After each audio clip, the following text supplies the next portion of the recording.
Well, hello there, Dennis Prager and Julie Hartman, the Dennis and Julie podcast. You know, I've said this a lot. I'm sorry, but we get excited doing this. I have a feeling that that's contagious. It's an interesting question. Can people, this is not the subject because we never know the subject, but it's an interesting thing because I've been doing public all of my life. So obviously I pay attention to the whole issue of what elicits interest from an audience and what doesn't. People sense when a person enjoys what they're doing or not. We did a whole episode on this fairly recently. Yes, we did. Well, that's really sad that I would think we didn't. I have to admit. I knew that you would react that way, but you do so much. I mean, that's right. You're very kind. Radio, you're very kind. It's not kind. It's just true. Okay. You do your radio show. You speak. You do the fireside chat. You do Dennis and Julie. You go on Newsmax once a week. You were just on, Piers and the Charlie Kirk show. I'm the human recording machine. It's quite all right. But we did do an episode on this.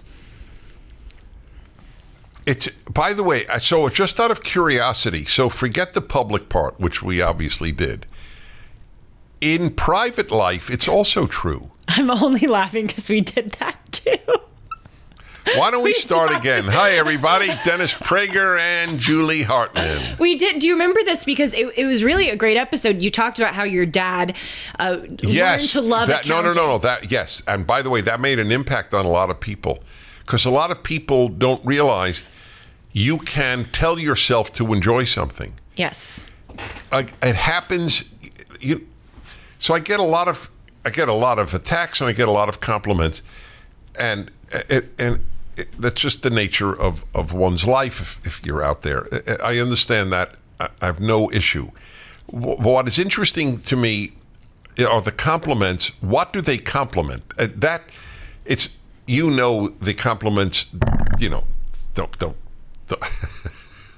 If I don't hit the microphone once a show, it's not me. It's an AI robot.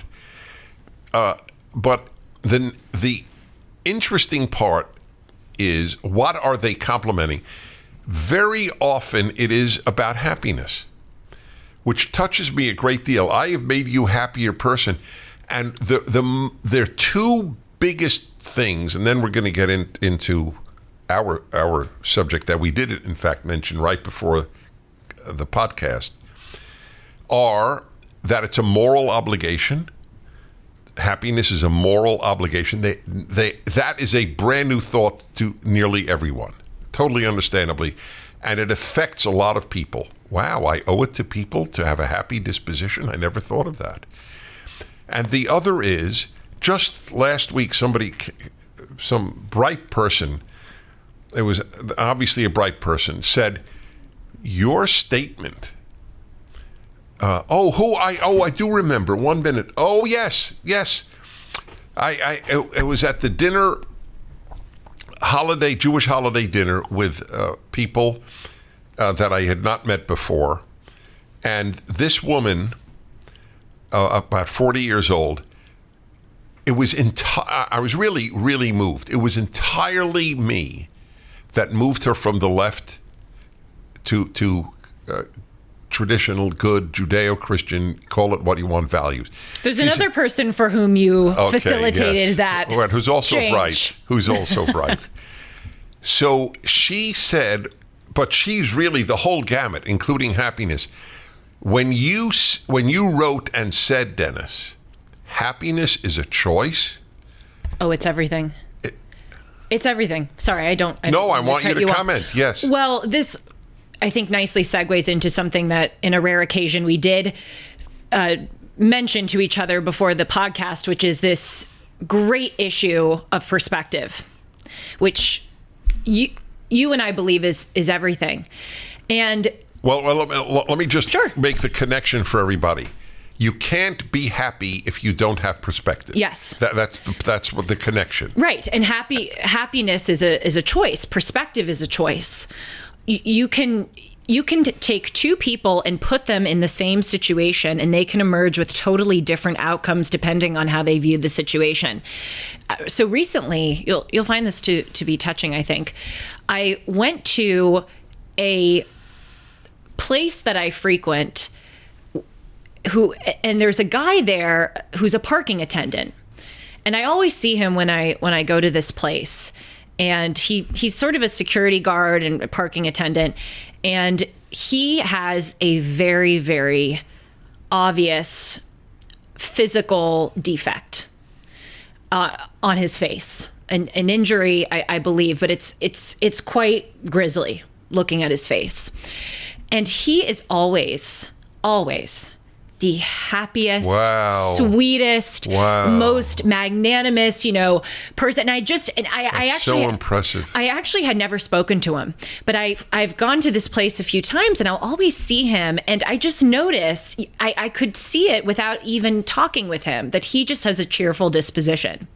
So recently I went up to him. I said, "What's your name?" And he told me his name. And I said, "You always just seem so happy." Tell me again, what is his role? What is his He's work? a parking attendant. Okay, go ahead. Yep. And I just sense this guy. Folks, I'd want to say something. I'm as close to tears as I could get without tearing up. Really? I didn't see that. I'm telling you why. You'll be touched. Why? Because you're such a good person. Oh. No, really, I'm choking up that you went over to him. How many people go over to a parking attendant who doesn't have a facial problem like he does? I love you for your goodness more even than for your intellect. Oh. There's a very rare public moment of real vulnerability on my part. But that you did that is so in keeping with who you are. Whew, it took my breath away. Guy has a big, ugly problem on his face and a parking attendant, and you go, "Hey, what's your name?" You have no idea how it affected me when you said that. I'm very touched.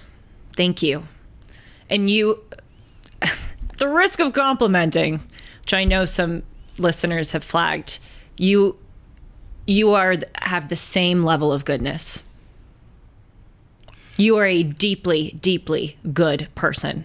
So, okay, this is going to take us off, but I don't care.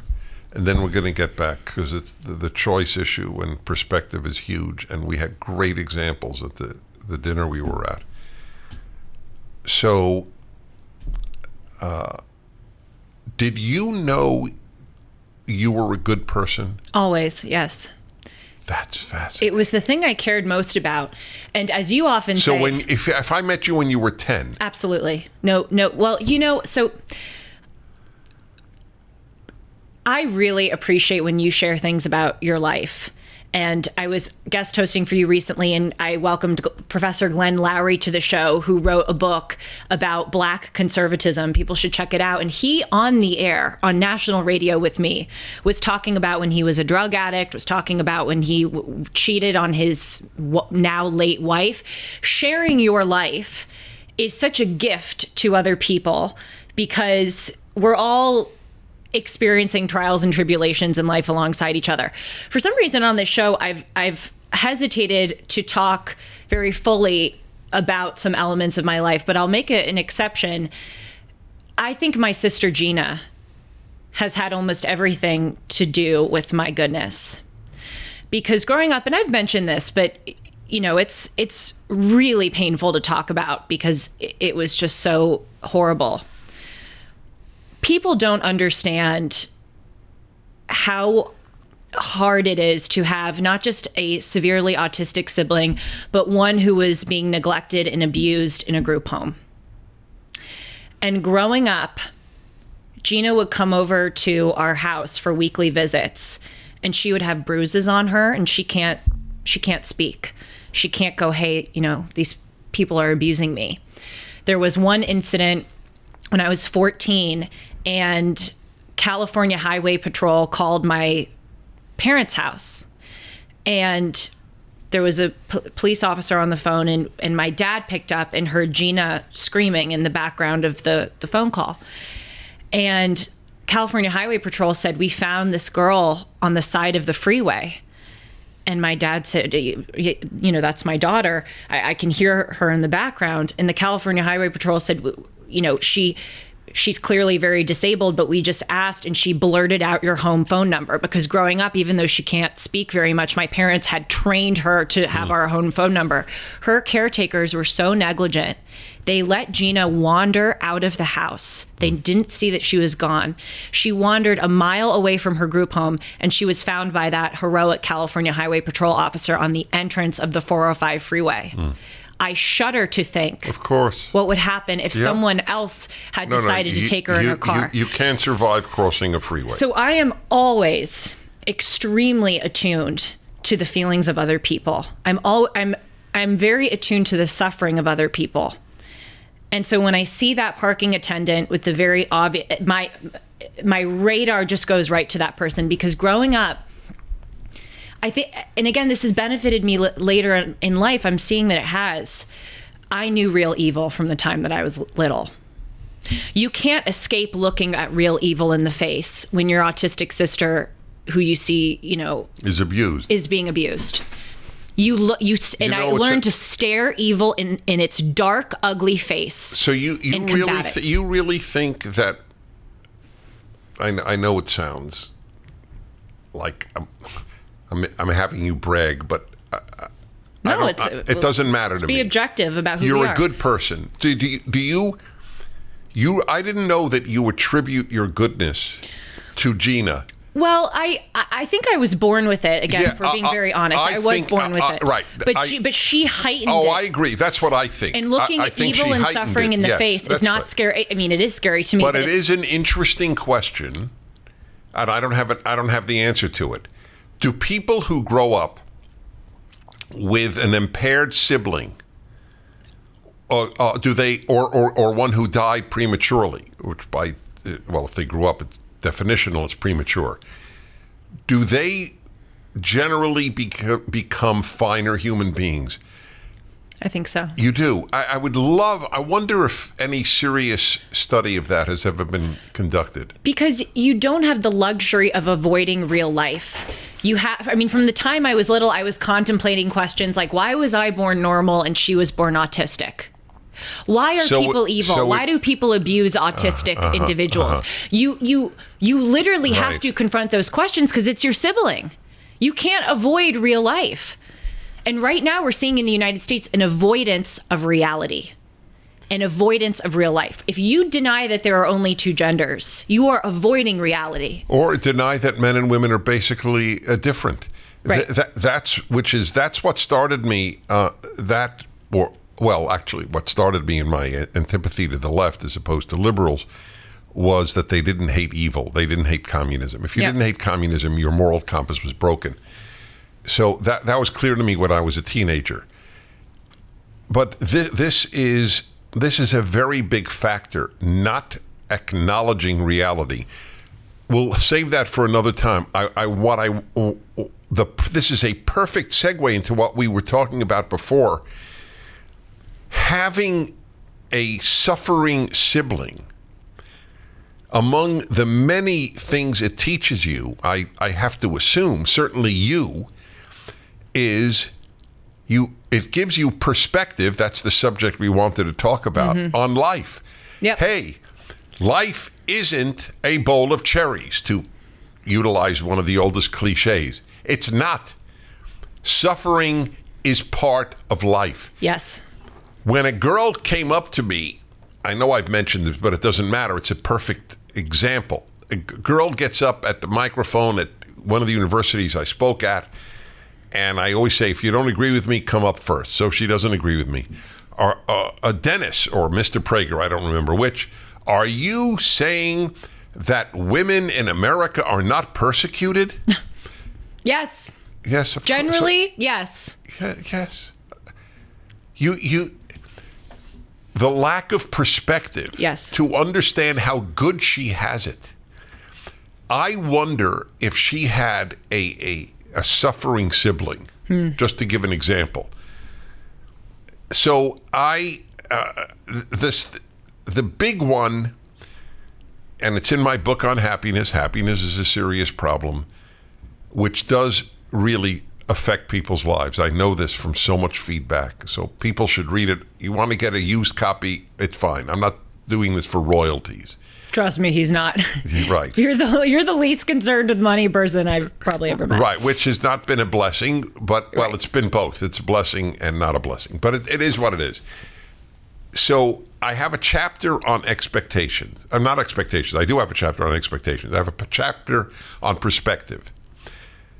Perspective is everything. If you're still waiting to buy gold, sitting on the sidelines might cost you precious gains. This is Dennis Prager for AmFed, Coin, and Bullion. That's my choice for precious metals. The current economic climate could make buying gold a very desirable safe haven commodity. The government's overprinting of money, the fluctuation of interest rates, and high inflation can all impact the value of gold, and it's why you should seriously consider buying now. I've been working with AmFed Coin and Bullion's owner, Nick Rovich, for years. I'm glad that I jumped into the precious metals market when I did, but it's never too late. Nick's been in the industry for over 42 years, and he's proud of providing transparency and fair pricing to build long-term relationships. Nick and his team have my back, and they will have yours. They recommend what's in my best interest, not theirs, and I never worry about hidden commissions or huge markups. If you're interested in buying or selling, call AmFed Coin and Bullion for a free coin performance review, 800-221-7694. AmericanFederal.com, AmericanFederal.com. If you don't see the big picture and you're preoccupied with your own little world, you can't be happy. Mm-hmm. If you can't put your issues in perspective, so my wife does X or my husband does X, which is annoying. But basically, I'm really married to a good person. That's perspective. Yep. Because everyone has a spouse that does something annoying. It's not... Everyone has a friend that does. Everyone has an employer or employee. It is not possible unless you marry yourself. There will be something annoying in the other person. So your task is to ignore it. Is to say, so what? The big picture is I have this gift for a wife. I have this gift for a husband, or a child, or friend, or employer, or whatever it is. The perspective is everything. Well, it's a missing tile syndrome that you zero in on the... Well, that's right. Well, it's funny, which I have, it's a separate chapter, but you're right. They are there. Well, the irony is every chapter is related to perspective. Yes. So I want to finish telling you about Arturo is his name, the parking attendant. Oh, yeah. Go ahead. So, because speaking of perspective, so I walked up to him and I said, "What's your name?" And I guess I just said it. His name's Arturo. And I said, "I just want you to know that I notice that you're always joyful. And I really appreciate that." And you know what he said to me? What? He said, "Thank you so much." And he said, "But honestly, I don't do it for you guys. I do it for me. I do it to keep me. I do it for my," and he said, "I have to be here until 1:30 a.m. And he said, I do it to keep me going." And I said, "Well, you're giving us all a gift." Where is this parking attendant? Is it here? Yeah. I didn't want to say it was here. No. So, yes. Well, I think you've seen him. Oh, I say hello to him every morning. But so he's here all day? He's here till 1:30 a.m.? Oh, yeah. Well, okay. So it's funny. You maybe because you're female, I don't see his facial impediment as big as you do. I saw, when I first saw him, it was quite glaring obvious, to me. Yeah. Yes, but now I don't. Now when I yeah. But so then this morning. So I say good morning. We should invite him in. He's so lovely. I say good morning to him every day. Isn't he so cheerful? Yes. I love that you know. Here's the killer. Next time I'm going to go, how you doing, Arturo? And I'm curious if we go, you know my name. I wanted to disguise the details a little bit because I didn't know if he would want us speaking about it. All you're doing is complimenting him. So I don't always see him. I don't always see him because you get here earlier than I do. I have felt sad about his facial. Yeah. It's not as gigantic as you, in my opinion, as you made it out, but it is there. I mean, it's pretty gigantic. You can't miss it. Well, in that sense, gigantic is in the eye of the beholder. Maybe it might be a function of me that I don't want to acknowledge how bad it is. I'm not kidding. I don't want to feel that bad for him. So it might. I Well, he doesn't feel bad for himself. So I've interacted with him because we used to, wave, and now. So he said he does it for himself. Yes, you're gonna love him. So he's a thinker. So then I came back. I think this was yesterday. It's hard to have my whole timeline, and I said to him, "What kind of chocolate do you like? Dark or milk?" And he goes, "Milk." And I go, okay. And I swipe in and I drive in. And then today I was driving in and I said to him, "I'm so sorry I don't have your chocolate." And he goes, "Oh, I've been thinking of you." And he said, "It doesn't matter that you don't." He said, "I don't want you to worry about when you're going to bring it. It just matters that you're thinking about me." And then I said, "Do you believe in God?" And he said, "Absolutely." And I said, "I knew you would." I knew it too. And then I said, "You're doing," and I said, "Are you doing all right today?" And he goes, "I am. I woke up this morning." That so checks out. He sounds like a philosopher. Well, he's a parking attendant philosopher. But I feel like I've discovered this secret in life that a lot of people don't know. It's right in front of us, but people don't know it. There are gems of humans everywhere. You just have to have your eyes open to them. Doesn't matter if they're a parking attendant. Doesn't matter if they're old. Doesn't matter if, Sean's going to get mad that I'm banging the table. I have a reaction. He's cracking up. Why is he cracking up? Because I was going, doesn't matter. And I'm banging the table and he always makes fun of me for doing that. At least I caught it. He's laughing, but doesn't matter if they're your producer who gets mad at you. He makes fun of you so much. It's cruel. It's cruel. I can't laugh. I'm glad he's laughing. I really want you guys to talk about the relationship between perspective and being a good person. Is it a requirement? Can you be a bad person with perspective? Okay, so he wants to talk. So he wants us to talk about the connection between perspective, not and happiness only, but at goodness, right? Yeah. Okay. Hold on. Oh, I have such a response to that. Yes. So this is gigantic subject, the perspective. So what I want people to I want the only way. This is something I knew from the beginning of my speaking career and writing career. You must give examples, or anything you say is pablum.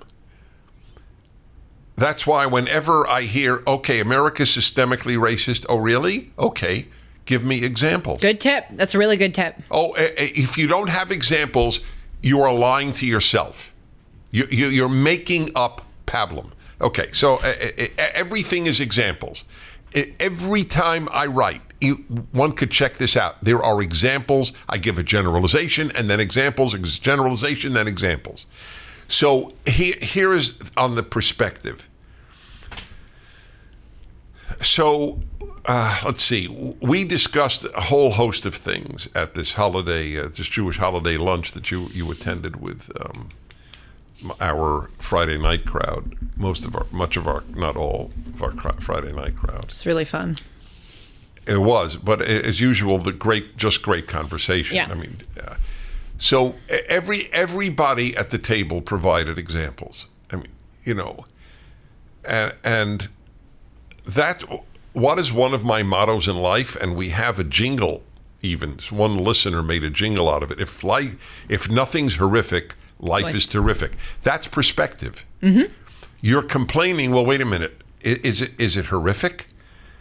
That's a perspective question. Is it horrific or is it a nuisance?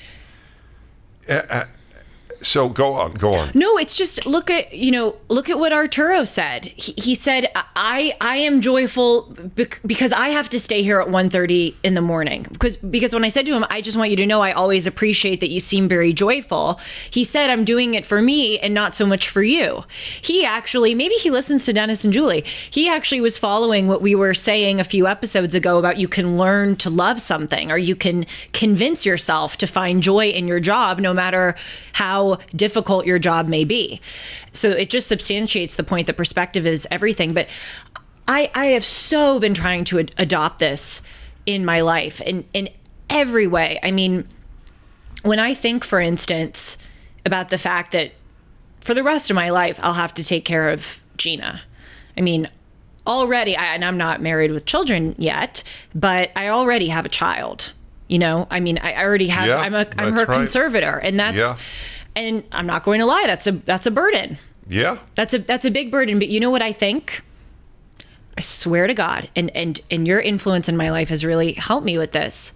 I think, okay, well, I wasn't born the one autistic. I get to get married. I get to have kids. I get to take a swing at life.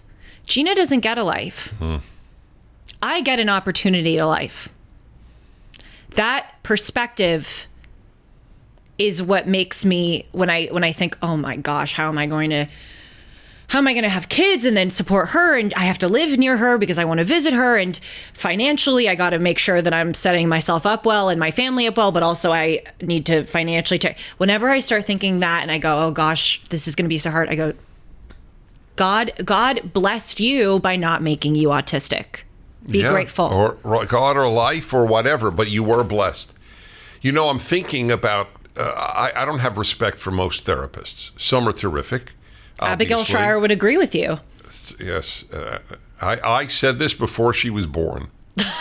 Just for the record. No, this is no taking away. I know it's not. The woman is brilliant. The woman is a gift. She's such a gift. She's a lovely person, too. And lovely. Yes. Correct. By the way, we're referencing, because sometimes we reference, and Bad Therapy. Her book is called Bad Therapy. Yes, that's right. It's a very important book. So why am I mentioning that?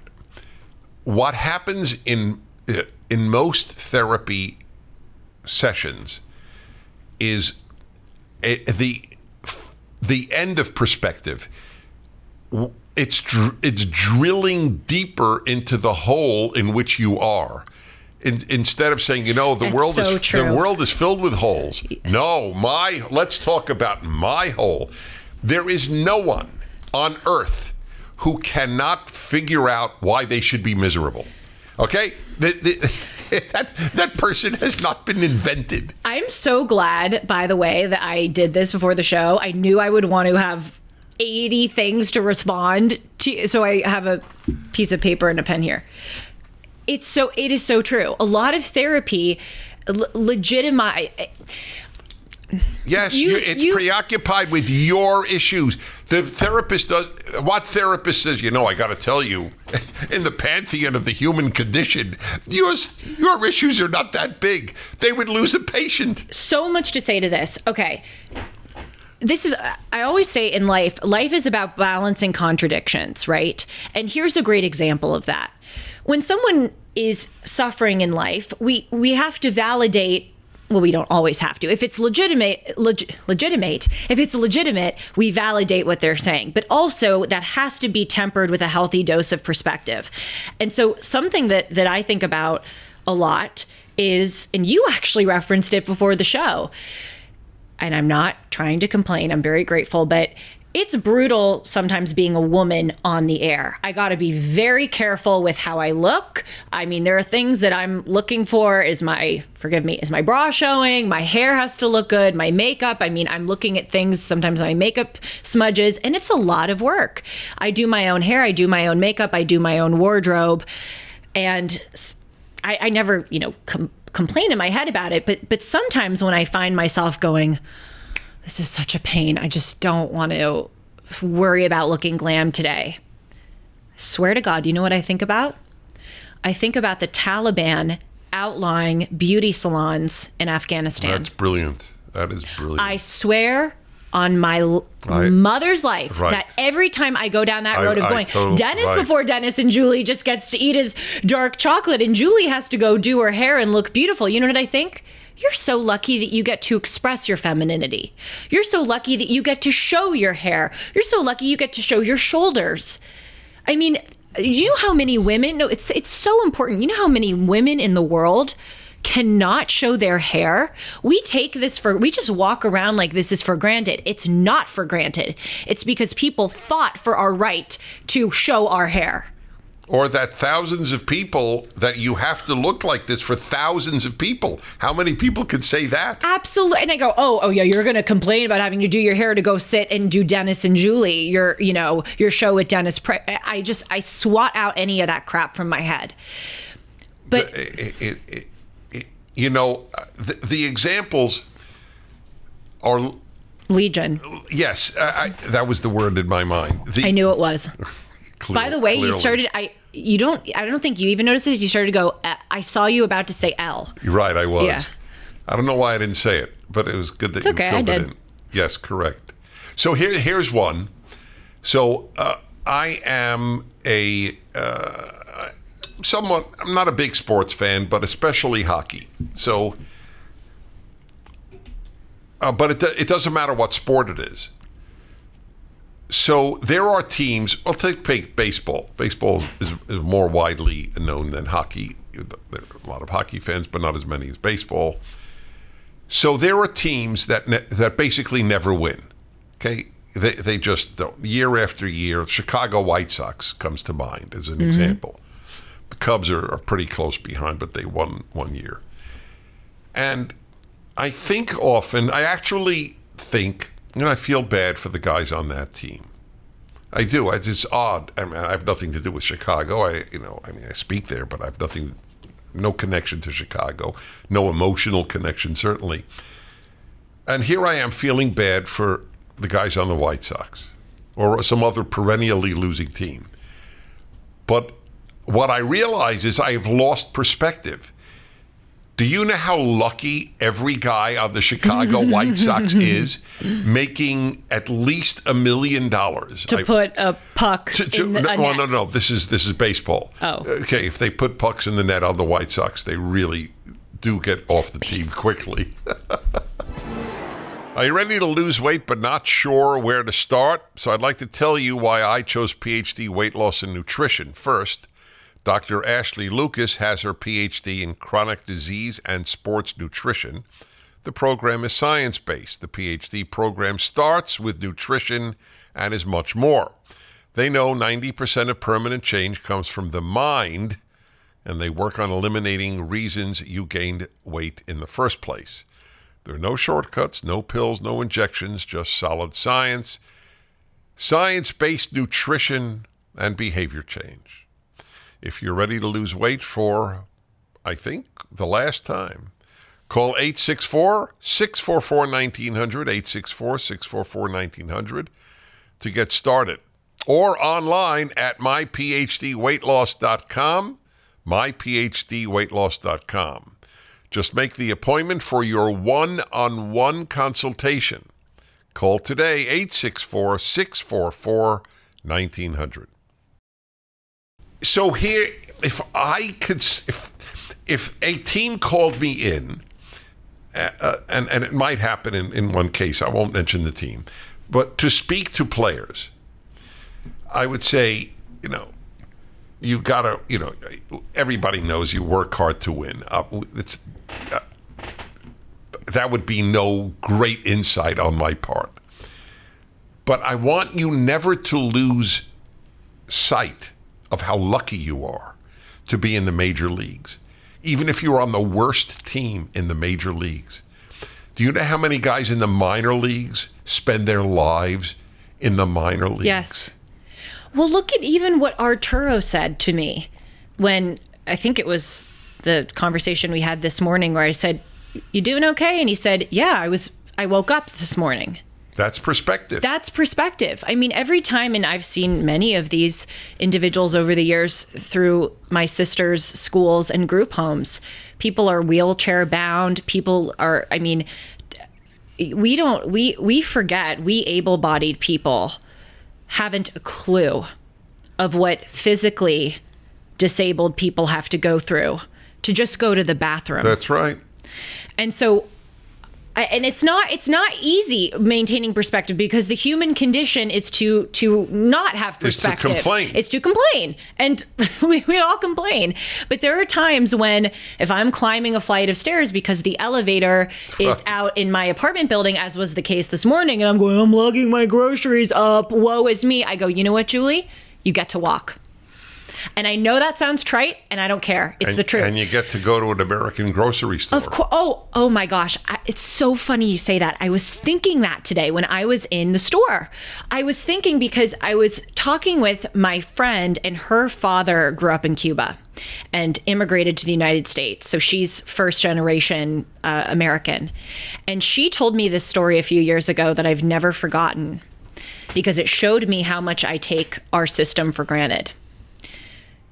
She told me that when her father first came to America, and he came to Florida, and he walked into a Walmart, she said her father fell down on his knees. Everyone who came from a communist country that I've spoken to had the same reaction. He fell on his knees. That's right. He couldn't even hold his stature. He fell to the ground, and apparently he said, "What abundance." And so this morning, as I'm in the store, I looked around and I thought, what abundance? I grew up with this abundance, so I'm lucky to not know the alternative. But Julie, remind yourself that there is an alternative. Yes. Look, go on. Okay, sorry. No, I heard your inhale. So I know you heard my inhale, and I felt bad. If you want to, you can override me. Great. But Sean was asking a few minutes ago what the relationship is between perspective and being a good person. And I think that good people have a lot of ingredients in their good person batch that makes them who they are. But I think a mandatory, necessary ingredient is perspective. Because without perspective, you can't be grateful, and without gratitude, that's right, you can't be happy. You think, because here's what a person with perspective has, as someone who's trying to have it myself. A person with perspective has knowledge of good and evil. And in order to be a good person, you need to have knowledge of good and evil. In order to have perspective, you need to have knowledge of good and evil. Look at my example with being a woman. It is my knowledge of good and evil that allows me to have the perspective that doing my hair every day, hair and makeup every day, yeah, it can get annoying, but it's really not something to complain about, because I get to do it. Does that make sense? Of course. Well, but that's back to, I think the obvious benefit of perspective is gratitude. Yes, but I think what Sean was asking is the relationship between perspective and being a good person. And I really think that good people, have you ever met a good person who doesn't have perspective? I doubt it. Yeah, because if you have a good heart but no perspective, you won't be a good person. Because you don't have knowledge of good and evil. Well, that's part of it. But perspective is beyond just good and evil. It's really about something else as much as good and evil, I think. Suffering and not suffering. Yes, yeah, that's really true. Well, that's the big one, because so true. At such an early age, I knew suffering is part of life. What we have on college campuses with this scum who do these encampments on behalf of the Nazis of our day, they are spoiled brats.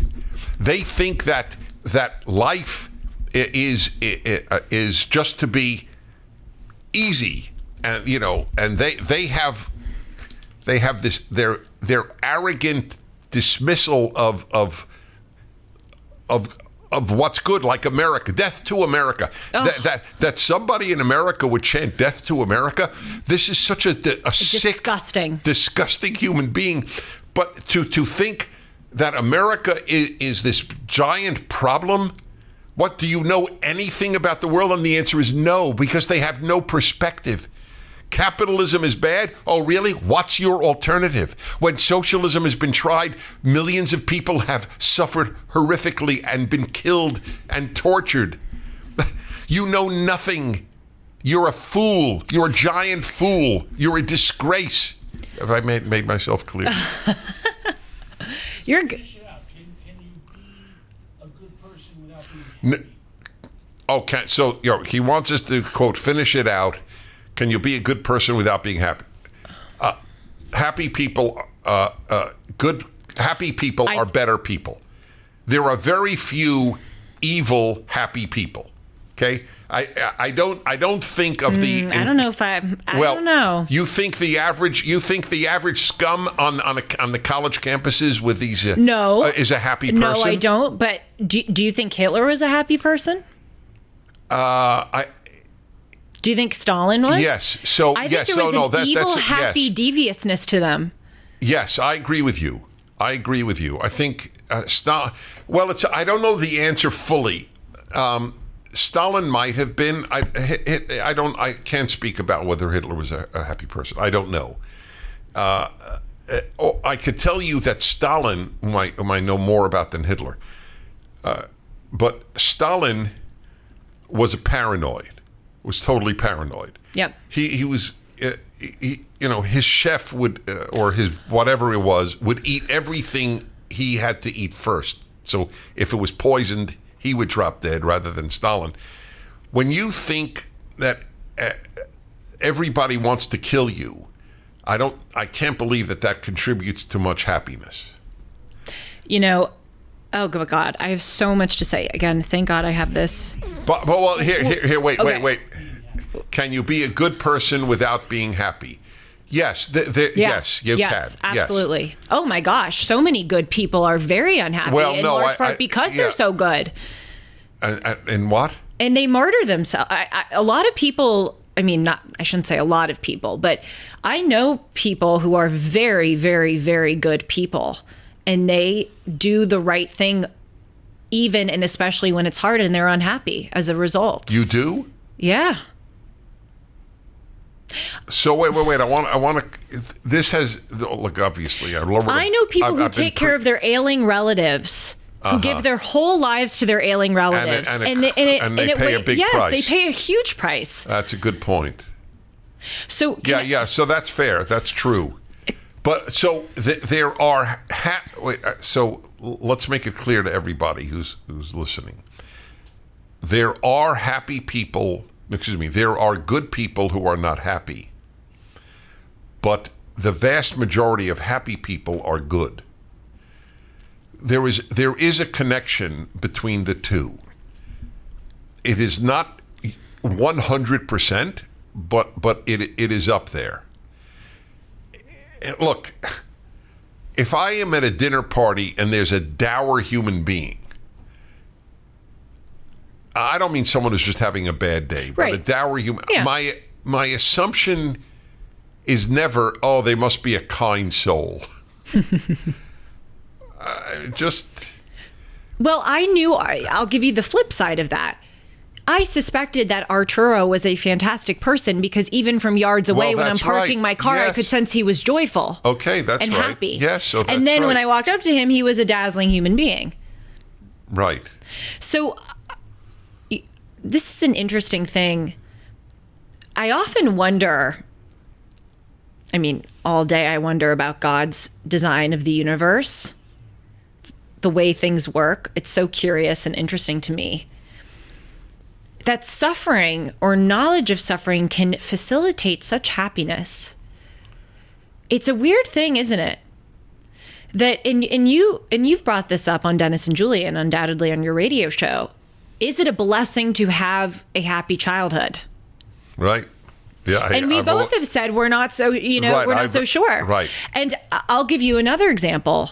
So recently, as you know, I was in Rome. It's funny, actually, though I say recently, because at this point it was a few months ago, but I did shows on Timeless about the magnificent architecture there. And in St. Peter's Basilica, they have the very famous Pietà of Michelangelo,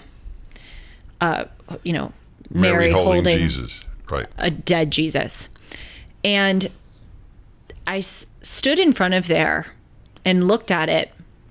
And I actually was there alone. My parents had been to the Vatican earlier that day, and I went alone later in the day. I went back a few times.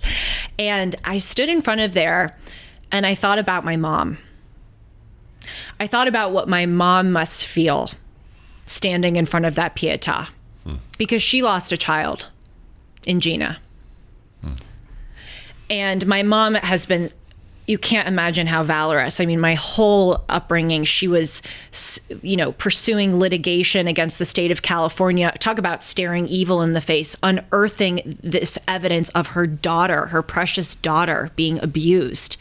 And she did her best, and my dad too, to try to shield it from me. I mean, she was just, and is the most heroic, valorous person. But I thought of her and what she must feel looking at that. And then I thought about all the other people that would come through this basilica and what they would think standing in front of that Pietà. And then that line of thought... That's why it's so moving. That line of thought led me to, and I think she'll feel comfortable with my saying her name, my friend Anne, who lost her brother when she was 10 years old. Mm-hmm. And I thought of her mother. And I know they had gone to Rome recently. Mm-hmm. And I thought, what does Anne's mom think standing in front of that Pietà? And then I turned and I looked at all the people in the basilica. And I started wondering, what are they feeling? What is their cross that they're bearing? And everyone has one. What is their child that they're holding? Either literally or figuratively. Yeah, that's right. But that's perspective. And weirdly, having that moment, and it was, I mean, you were tearing up earlier in this episode. I look at that Pietà and the tears just flow. They just, and I'm not a crier, but they just really flow. I had a very heavy, somber moment in that basilica. But then I went out and had such a fun day. And I think it's because of that somber, because I walked out into Rome and I don't have a dead child, Yeah. By the way, talk about going off on a tangent. I never ever thought about this till you said, I'm not a crier. Yeah. Well, I'm not a crier either. You're a tear-upper. Oh, yeah. I tear up at the end of Brahms' Second. I mean, that's easy. I tear up at sad movies, but that's not a crier. And I wonder, and it is a wonder. I'm not making any statement. I'm wondering,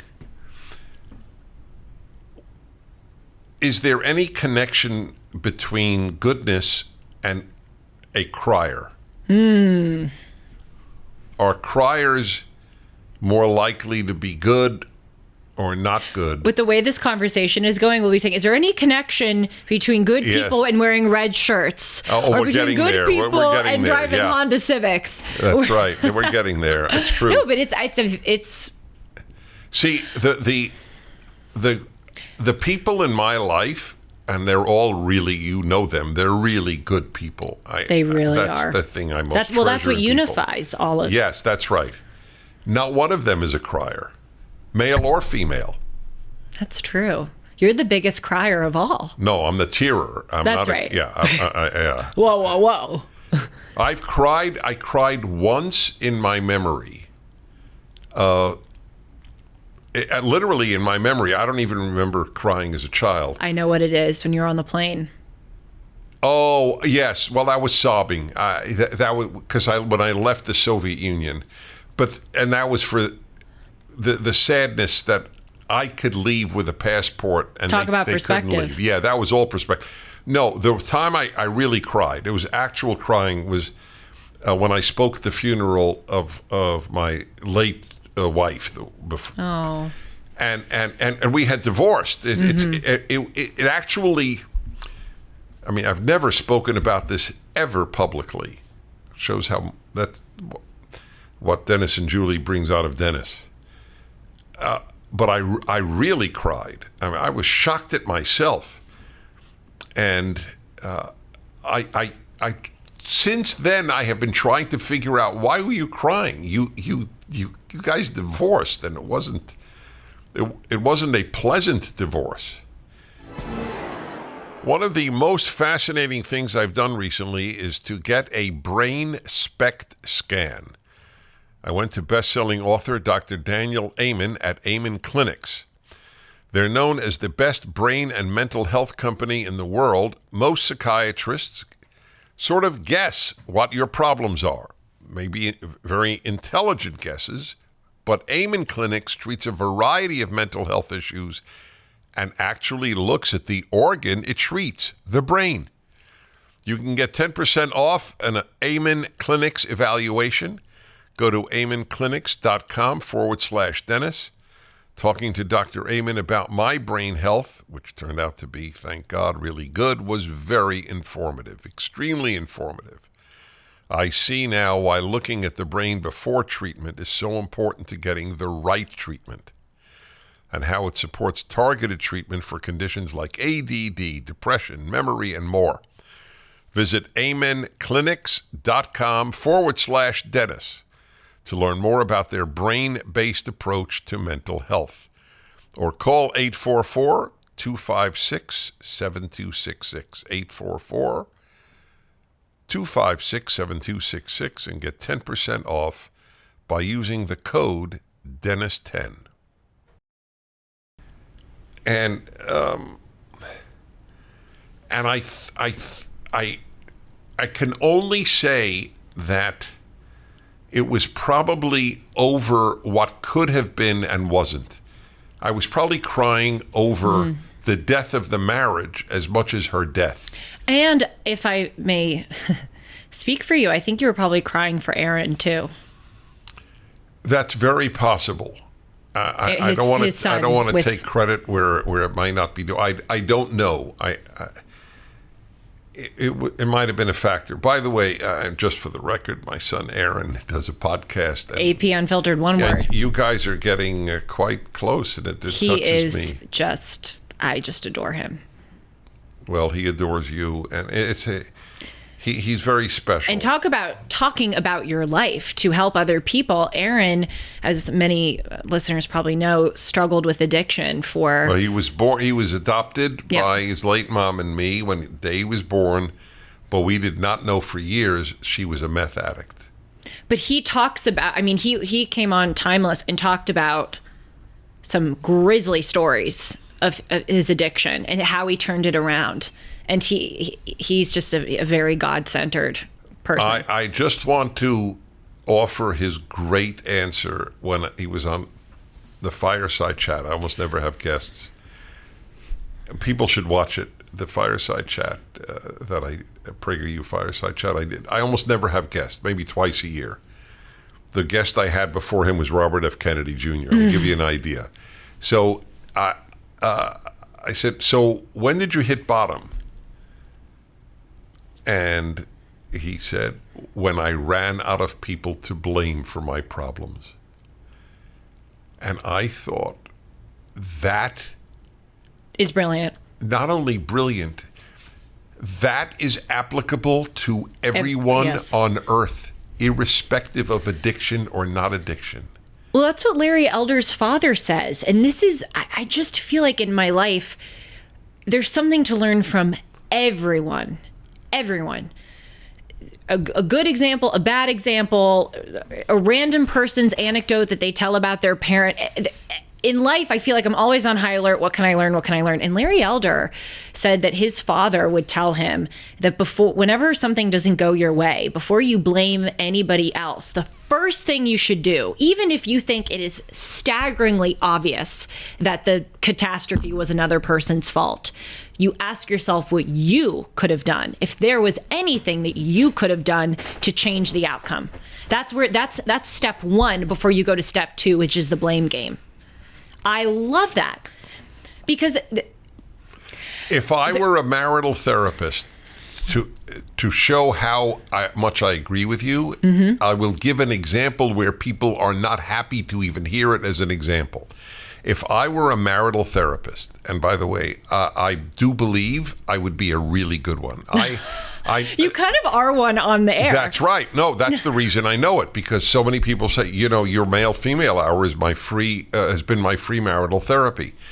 But if a couple came into me and one had been unfaithful, sexually unfaithful, So one within, I don't know, 2 sessions maximum, maybe 3 maximum, I would ask the one who didn't stray, do you think that you were in any way responsible for your spouse's straying? Ooh. This is... Not PC. It's, of course not. I know. That's right, because everybody who anything bad happens in their life, they're a victim. You had no agency, to use one of their favorite words. You played no role. See, if your spouse strays and you played no role, then you have a bad spouse. Okay. That I'll acknowledge that. But I have never, everyone that I know, and I do know, obviously, it's all I'll say is I know people who have strayed who are otherwise truly good souls. And in every case, they didn't want to. They weak. Am I making excuses? No, I'm not making excuses. But that question is not the whole question. A big part of the question is, if you're not married to an a-hole, and some people are, if you're not married to a schmuck, they didn't stray because they're awful. They strayed perhaps purely out of weakness. That is very, very possible. But nevertheless, did you play any role? Has to be a mature person's question. I doubt it'll happen, but if my wife strayed, my first reaction would be, what did I do? I doubt it will happen too. Right, but you do know me well enough to know that I am telling the truth. That would be my first reaction, because she's such a good person. What did I do that she needed to find somebody else? I mean, and as you said, it's not PC. You know why it's not PC? Because A, it's usually the man, and so the woman must be a victim. Do we think of men as victims if the woman strays? No. What we think of is, well, she probably strayed for a good reason. But if he strays, he's just a cad. This is because we live in the world of the left. As I always say, forget the fact that it's so awful, morally awful. It's so intellectually shallow. It really is. That's the great hidden secret of our time. It is universally intellectually shallow. There is no such thing as left-wing depth. There is liberal depth, there is conservative depth. But there is no left-wing depth. These are shallow people, every single one of them. There is no exception. You can't be a leftist and be intellectually deep. You can have read 1,000 books. That doesn't make you deep. It just means you're well-read. You know, I think a lot of my experience with Gina it contributed to making me conservative, because this whole victim virus is so pathetic. There are real victims, such as disabled people. Oh, you're hit by homes, your family is hit by a drunk driver. You're a victim. That's legitimate victim. And it's just disgusting. It really is. It's just totally disgusting for people in America, the freest, most noble country on earth, to walk around fancying themselves as the victims of something. We're all victims of life. I mean, people of, the average person, I'm not saying they haven't been through anything in their lives. Of course, we all have our crosses to bear, as I said earlier.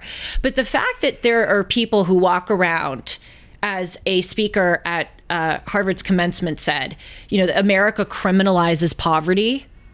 Really? Yes, I played it on my show. A law school. What does that even mean? A Harvard law school student. I don't understand. What does that mean? I don't know either. I said, point me to the statute that throws people in prison for being poor. No. Well, they obviously didn't mean it, but I don't know what they did mean. I don't know what they did. I don't know what it means. It's ridiculous. It's just this. Oh, we're It's like the. What is it? It's so self-aggrandizing. The school to prison pipeline. Yes. Oh, I see. It's not. They didn't cause themselves to end up in prison. The country caused them to end up in prison. It's so self-aggrandizing. And true, I said this on this show, and the person who made me realize this was Alexei Navalny. True victims actually can't view themselves as victims. Mm-hmm. They don't have the luxury of viewing themselves as victims. When I saw the video of Alexei Navalny about a week before he died, joking in Russian prison. He was this incredibly courageous dissident in Russia. Yes, who recently was murdered. Right. He's joking a week before he died with the bought-off Kremlin guards who are keeping him in prison for daring to speak out against evil Putin. He's joking with them. And I thought, wow, if there's anybody in the world who could descend into the dregs of victimhood, it's Alexei Navalny.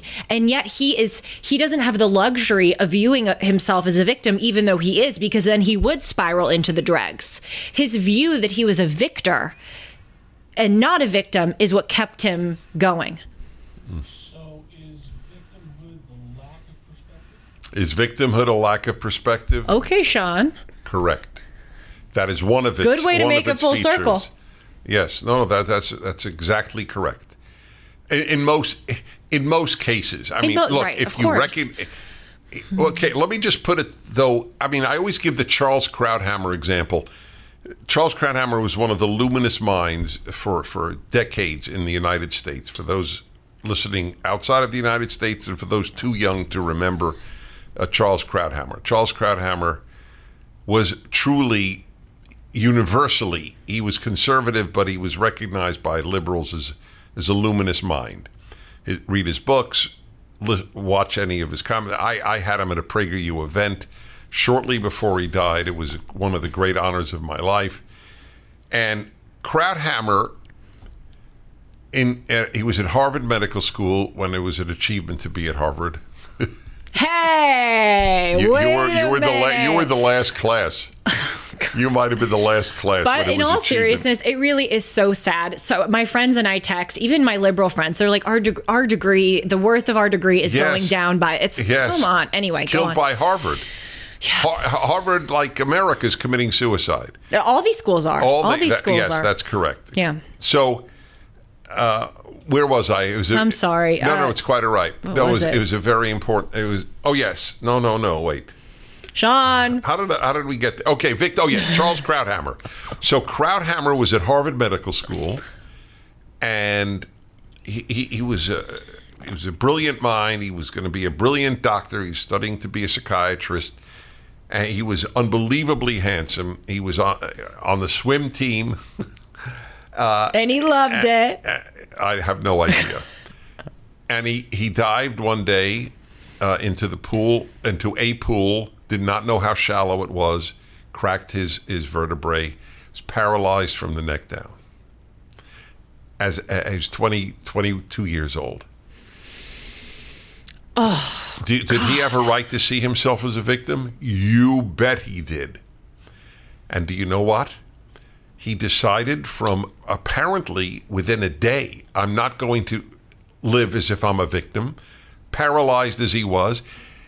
He graduated with his class. He didn't miss a semester. He would lie in bed and have the textbooks projected onto the ceiling. That's how he would read them. And he graduated with his medical school class. I have one for you. By the way, one more thing about Charles Krauthammer. Yeah, go ahead. So people watched him. He was on Fox News for years, and they would watch him because he could speak perfectly and did speak perfectly. The vast majority of people who watched him every day did not know he was paralyzed. Whoa. That is how much he did not want pity, to say the least, or saw himself as a victim. He married, he had a child, and I was with him, and saw how incapacitated. I think by the end he was able to move one arm. I think that was the extent of his movement. But he flew cross country, which is not easy. I mean, this is he can't walk to his seat from the wheelchair. I mean, there's no such thing as he can't use crutches. He can't have arms. So there are cases of such horror that no one could blame the person for thinking of themselves as a victim. Of course. The whole family is killed by a drunk driver. Your wife, your children. I mean, as happened with Joe Biden, by the way. I mean, he's. Yeah, that's right. I have feelings about him, but he did go through that. Yeah, but right. No, that's right. I thought you were referring to his loss of 2 kids. I was. No. But were you also referring to being killed by a drunk driver? They were killed in a car. They were not killed by a drunk driver. You're right. He lied all of his life. He has lied about how his kid was killed and his then wife.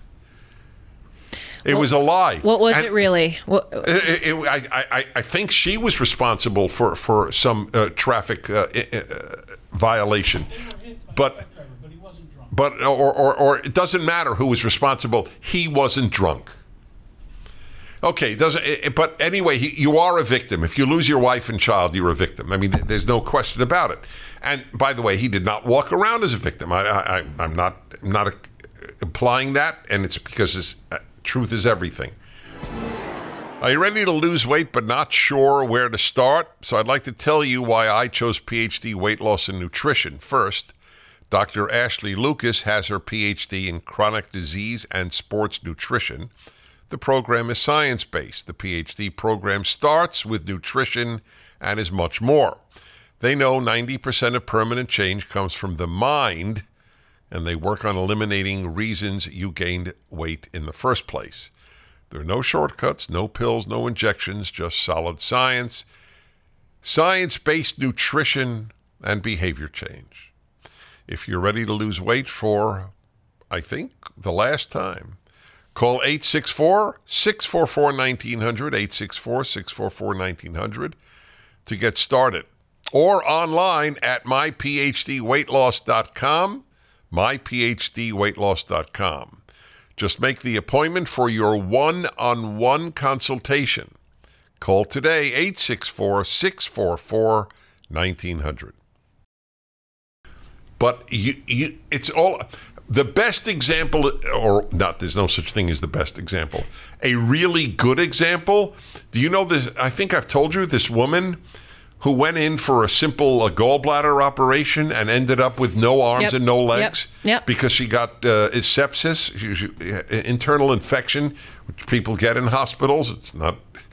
It's a crapshoot going to a hospital, and I've been to one many times. I'm batting 1,000. I'm very lucky, unbelievably lucky. But she wasn't. And they said to her, to save your life, we're going to have to amputate your arms and legs. Dear God. And this woman, I know it because I've contributed to her GoFundMe page. See, you compliment me for being good. He's just as good. All right. Well, I just sent $500 to one guy, the whistleblower at a I think it's Texas Children's Hospital. Oh, for the trans surgeries? Yes. Yeah. Oh, they claimed that they weren't doing it, and he reported. GoFundMe actually can be a really good way to help. People ask, how do we help save America? This was not a GoFundMe. GoFundMe is political, though. I still donate, but they don't do it for causes that they don't approve. But it doesn't matter. I know of her because I get updates. The woman... All she does is say, you know what, I'm so lucky. The number of people who get sepsis and die is so great. And so I'm going to have 4 prosthetic devices. I still have my husband. I still have my kids. I still have my mind. I still, and she's a very pretty woman. She doesn't say, I still have my looks. And that's the choice she made. She could easily lie in bed going, woe unto me. But this confirms my theory that real victims, in order to triumph over their real victimhood, don't have the luxury of thinking of themselves as real victims. Yep. Right. Oh gosh, I was going to say something bingo. I really hope I remember it. Should I hum Mozart's 40th Symphony? Oh gosh, what was it? I should have remembered a word. This is giving people That's right, word. I know. Yes, that's the way to do so it. So frustrating. Yes. Yeah, I know, it is the worst. This is so frustrating. I really... You know, it's funny. If this happens to me, they go, "Oh, well, look, he's getting older." But she's 24. It happens to everybody. I'm writing down the word. Go ahead. I got it. Yes. Okay, so the word was shortstop. Which I don't. Is it baseball? Yes. Baseball is the one sport. I grew up playing sports. Yeah, but soccer, you don't know water polo. About baseball? Nothing. But Tom Sowell, apparently he is a baseball aficionado. Like that guy knows everything about baseball. Oh, I didn't know that. Yeah. Oh, let me give you a test. How many infielders are there in baseball? Okay. 3? I don't know. How many outfielders? 4. Sean is really enjoying Keep asking me questions. It's just fun. You got it inverted. It's 4 in... Wait. Guessed. It was 4 infielders and 3 outfielders. Okay, cool. Whatever. What are the 4 infield positions? Tweedledee, Tweedledo, and Tweedledum. She doesn't know baseball. If you don't know that is what are the people you reference? The Stooges. The 3 what Stooges. What are their names? Mo, Curly, and Larry. Those are the positions of the 3 infield outfielders. Okay, fair enough. Go ahead. What did you write down? Yes. Oh, no, wait, hold on. You said you wrote it down. I know I did, and now I'm forgetting. Hold on. Wait, she wrote it? I got it. Yeah, okay. You're like, just say it before you forget again. I think, like you, that it is disgusting that many Americans view themselves as victims of, America or the patriarchy, et cetera, et cetera. But here's another thing that we truth lovers have to acknowledge, which is that And Abigail Schrier really exposes this in her book that we mentioned, Bad Therapy. And I get it because I'm a member of Gen Z. The influences that are being pummeled at us in the classroom, in the media, in social media are so powerful that when you are told your whole life that you're a victim, you really do start to believe it. And so I look at these, I can't, I don't know any of these Gaza solidarity people or the guy at Harvard who said America criminalizes poverty, or all of these examples of people in my generation talking about their alleged oppression. But it's not that I endorse what they're saying, quite the opposite, but I sort of understand. It really is the same level of brainwash as we know happens in UNRWA schools. I know people may think that's a dramatic comparison to draw. The UN agency. The UN agency in Gaza that teaches Palestinian children that Jews are pigs and dogs and all this stuff. We are now at a place in America where there's a whole multiple now generations of people who have been taught from the time that they were little that they are victims. And this is the color that was put on their blank slate of life. And so, yes, we should criticize it as disgusting, but I actually weirdly sort of view them as the victims. And they have been... Yeah, they are victims. They are. But they're victims of believing they're victims. That's right. By the way, for the record, that's another chapter in my book on happiness. If you think you're a victim, you can't be happy. If you're ungrateful, you can't be happy. If you think you're a victim, even if you are a victim, if your primary view of yourself is as a victim, it's not possible to be happy. But do you take my greater point that... So Yuri Bezmenov, who is the KGB operative who defected to Canada and then exposed the Soviet Union's mechanisms of ideological subversion of the United States, he said one of the things that the Soviet Union endeavored to exact on the American population was uninformed myopia. By the way, which one is it? Myopia. Yeah. So what does that mean? Just like sort of what we're seeing now, uninformed... tunnel vision. And so many in my generation, in the generation after me and before me, are victims. We should be hard on them, because I think once you get to a certain age, once you're old enough, you need to realize that what you've been consuming is sludge. But we also have to acknowledge they are victims of a very large and staggeringly successful campaign to brainwash them. Yep.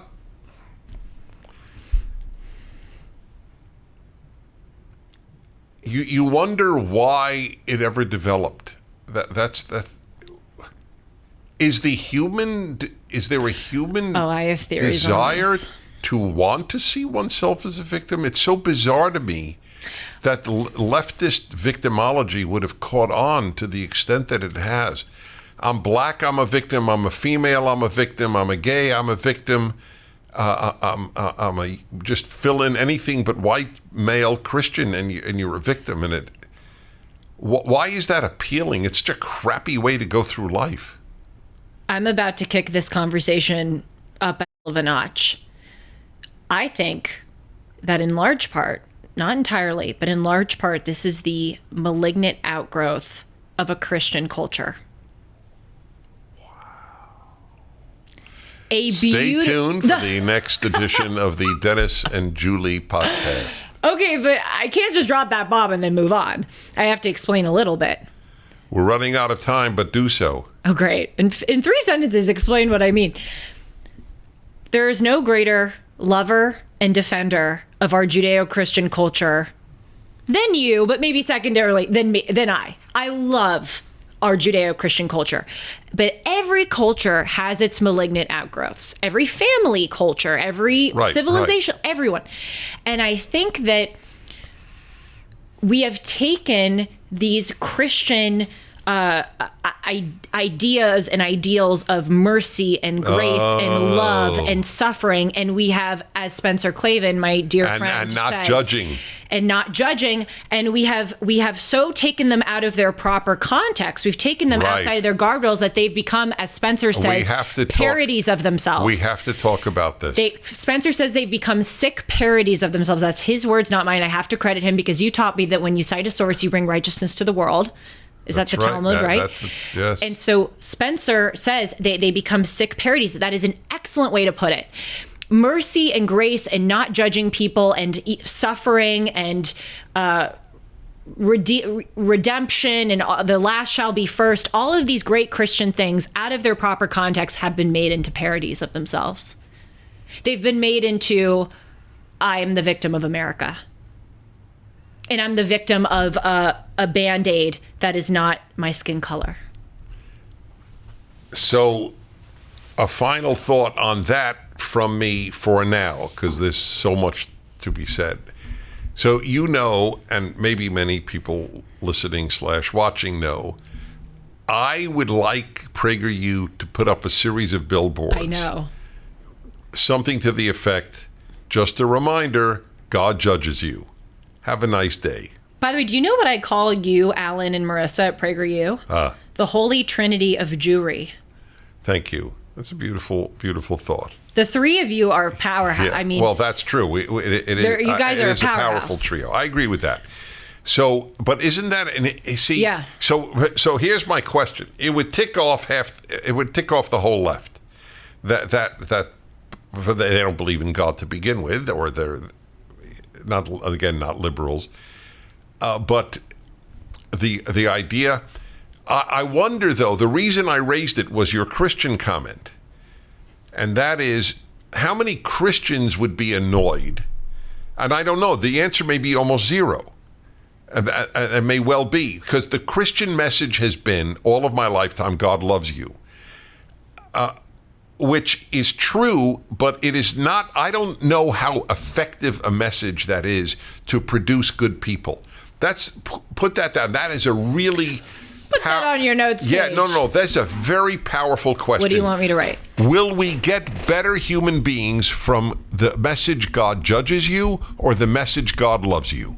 which will produce more kindness. Totally judges. Okay, I agree. Obviously, it's the reason I'm asking it, but that's a good example of where a beautiful Christian notion. I mean, like most Christian notions, are taken from the Hebrew Bible, which is not to negate the power of Christianity in spreading them. No, I mean, but they argue that's what the prophecy of Jonah. I mean, of course. Well, not Jonah, but yeah. Jonah and the whale, the 3 days in the whale. Many Christians substantiate your point that a lot of Christianity is rooted in the Hebrew Bible because it's the fulfillment of the prophecy. What does Jonah and the whale fulfill?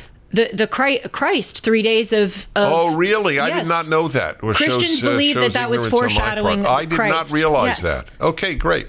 So, look, the whole thing, loving God, comes from the Hebrew Bible. I mean, right? I mean, that's Deuteronomy. You can love God with all your heart, with all your soul. It comes from the Torah. But anyway, what will really be dramatic, but I'll just keep people on tenterhooks here. Boy, if we opened up a convo. Yes, because I want to deal with the issue of God's love. Anyway, it'll be fascinating. Let's close by reminding people perspective is everything. Whatever you have in your life, everyone has a struggle. And even an unfair, whatever that means, struggle. But perspective can really help you tremendously. I'll add just a final thing that really helps me. You're right. Suffering is a feature of life, not a bug. Everyone suffers. Not a bug. That's great. Everyone suffers. Here's another thing that I really believe, and the story of Christianity, it proves it. If you are doing something noble in your life, it is a guarantee that you're going to suffer. It's a guarantee that people are not going to like you. It's a guarantee that you're going to have pushback. I think sometimes, and I found this in this industry, so I would film an episode where I felt like I was really out swinging for truth, beauty, and goodness, and then I would see people commenting horrible things. I go, why is that? Well, people think, why do I get bad stuff when I'm doing good stuff? Well, you get bad stuff because you're doing good stuff.